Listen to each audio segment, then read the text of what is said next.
Então vamos começar aqui agora a fase escura da fotossíntese. O que vai acontecer aqui? Tu lembra que na fase clara, né, teve a produção de ATP e de NADPH.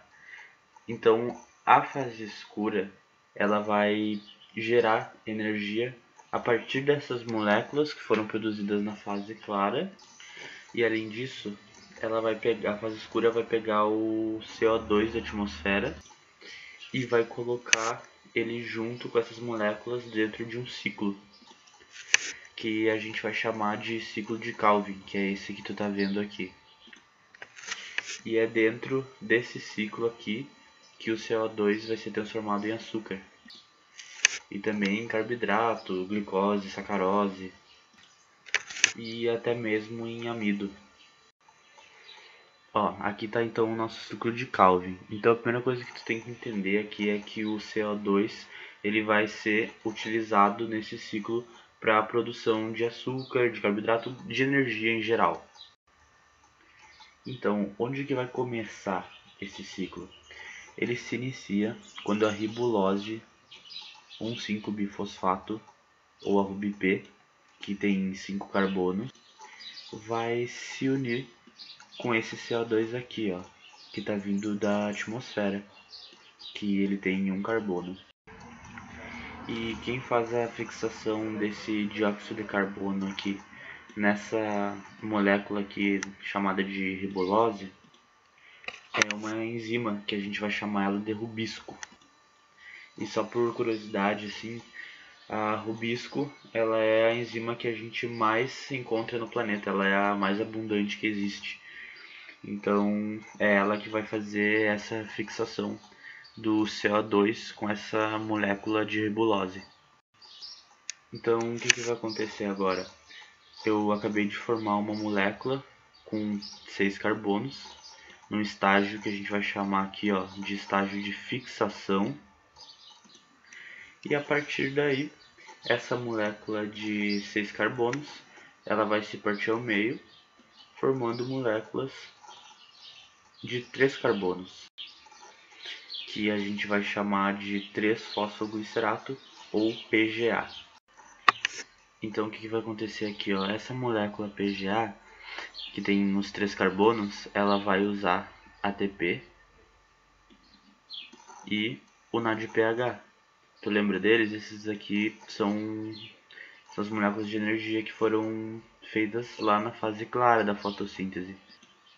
Então o que acontece? Esse PGA, utilizando o ATP e o NADPH, ele vai acabar se transformando em outra molécula de 3 carbonos, que é essa daqui de baixo, ó, o gliceraldeído 3-fosfato, ou PGAL. Então olha só, essa daqui vai ser a molécula mais importante de todo esse processo, porque a cada 6 moléculas que a gente produz de PGAL, uma delas vai ser utilizada para a produção de carboidrato, para a produção de açúcares, né? De sacarose e amido. E as outras 5 moléculas que sobraram vão voltar para esse ciclo de Calvin, vão se recombinar e vão formar a ribulose de novo. Então aqui ela vai se unir com o CO2 de novo e o ciclo de Calvin vai continuar. E outra coisa, esse ciclo aqui também pode aparecer como o ciclo das pentoses, tá? Porque aqui, ó, ele vai se iniciar com uma molécula que tem 5 carbonos, penta, então é por isso. Então se tu achar na prova ciclo das pentoses, é a mesma coisa que o ciclo de Calvin. E outra coisa que é muito importante a gente ter bem fixado assim na mente, bem claro, essa fase aqui depende sim da luz do sol. Não diretamente, mas indiretamente. Porque olha só, aqui a gente tem o ATP e o NADPH, e a gente só tem essas duas moléculas aqui por causa da luz do sol, que foi prioridade, foi essencial para ela poder ser fabricada lá na fase clara. Então, sem a luz do sol lá na fase clara, essas moléculas não iam chegar até aqui, então isso não seria possível. De qualquer forma, indiretamente, essa fase aqui também depende da luz do sol. Outra coisa importante também é tu saber o local que isso ocorre, né? Então vamos usar a nossa imaginação. Ó, imagina uma planta, então, daí tu pega a célula dessa planta e lá dentro dessa célula a gente vai ter o cloroplasto. Dentro desse cloroplasto vai existir um espaço que a gente vai chamar de estroma. E é nesse estroma que está ocorrendo esse ciclo que é a fase escura. É dentro dele que ocorre essa fase. Outra coisa que é muito importante tu saber é o porquê das coisas, né? O porquê que é necessário essa produção de açúcar. Tá, beleza, a gente teve todo esse ciclo, teve todo esse trabalho, produzimos açúcar. Por quê? No que isso vai ser utilizado agora? Então, esse açúcar que é proveniente do ciclo de Calvin, ele vai ser utilizado na respiração celular.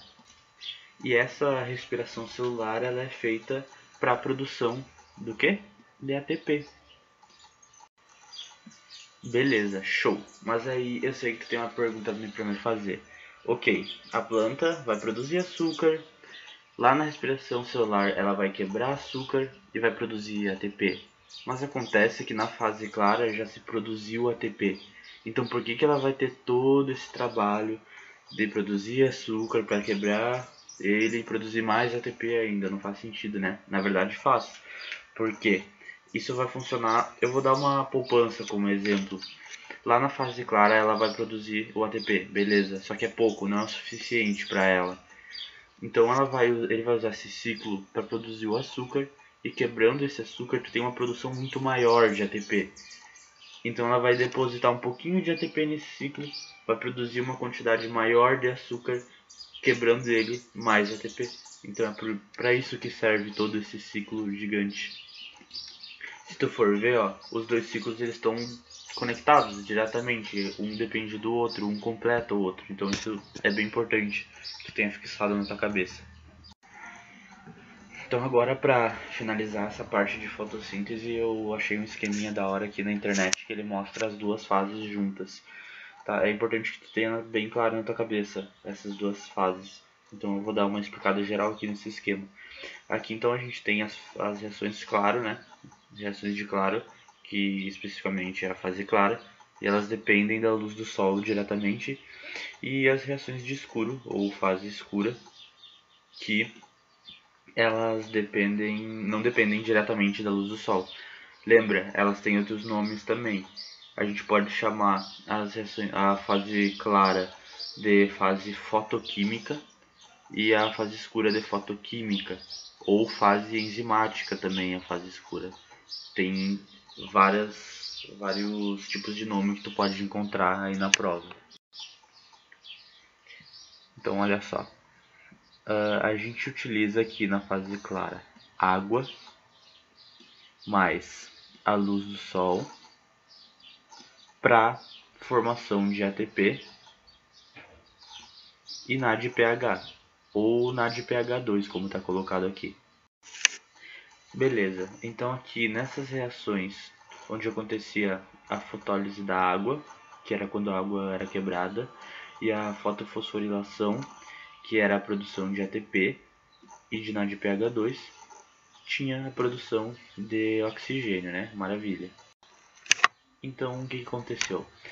A luz do sol, né, entrou em contato com essas reações que transferiram essa energia para essas moléculas, que nada mais são do que moléculas carregadoras de energia, e agora essas moléculas foram mandadas para a fase escura, para que ela sirva como a fonte de energia para o ciclo de Calvin, ou ciclo das pentoses, né?